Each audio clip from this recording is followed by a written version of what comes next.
Zrobiliśmy konferencję o morzu na morzu. Jestem dumny, że mogliśmy gościć wszystkich prelegentów, wszystkich gości na promie Polskiej Żeglugi Bałtyckiej Nowa Star. Trzydniowa konferencja Rejs z gospodarką morską.pl. Bardzo udana inicjatywa. Po raz pierwszy konwencja konferencji na morzu. Cała branża morska, sto kilkadziesiąt osób spotkało się. 3 dni debat, rozmów.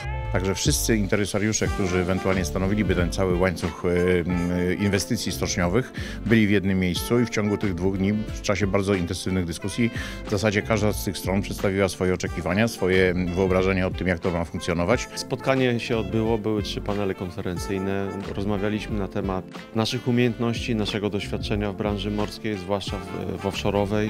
Wszyscy jesteśmy zainteresowani znalezieniem sposobów na finansowanie naszej branży i przywrócić jej odpowiedni poziom, żeby wykorzystać szansę, która się pojawiła w świecie, czyli tą dobrą pasę dla żeglugi. Myślę, że taka wymiana pokoleń, być może zrewidowanie poglądów, bądź też ubogacenie swojej wiedzy będzie skutkować dobrymi decyzjami współpracy armatorów, producentów z bankami, funduszami i z różnymi osobami, które w ten łańcuch są zaangażowani. Czekamy na decyzje, czekamy na rozwiązania finansowe, bo istotną sprawą jest jednak zbudowanie modelu finansowego, który pozwoli pozyskać środki z rynku i te statki zbudować tak, aby opłacalnie można było je eksploatować. Z tej dyskusji wynika, że praktycznie wszystko jest możliwe do zrobienia. Jak zwykle kwestia decyzji.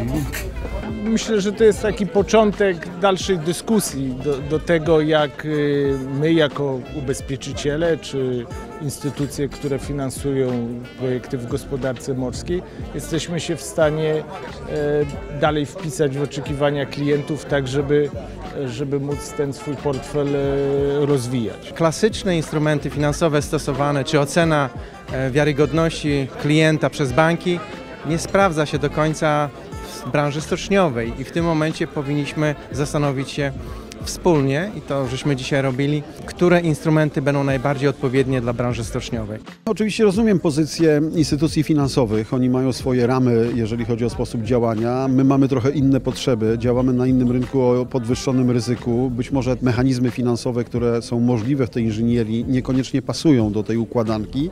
Muszę przyznać, że bardzo ciekawa konferencja, potrzebna, bo widać, że są gorące dyskusje, są gorące problemy.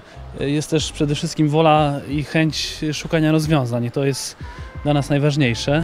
Jesteśmy tutaj na konferencji, na której kontynuujemy świętowanie naszego jubileuszu w bardzo zacnym gronie ludzi związanych z branżą morską, szeroko rozumianą i również instytucji finansujących i innych podmiotów wspierających. Zakończenie konferencji rozdaniem nagród Latarni Gospodarki Morskiej.pl. W tym roku mieliśmy 2 laureatów w wyniku głosowania online oraz 2 wyróżnienia specjalne, które wręczyliśmy podczas dzisiejszej gali.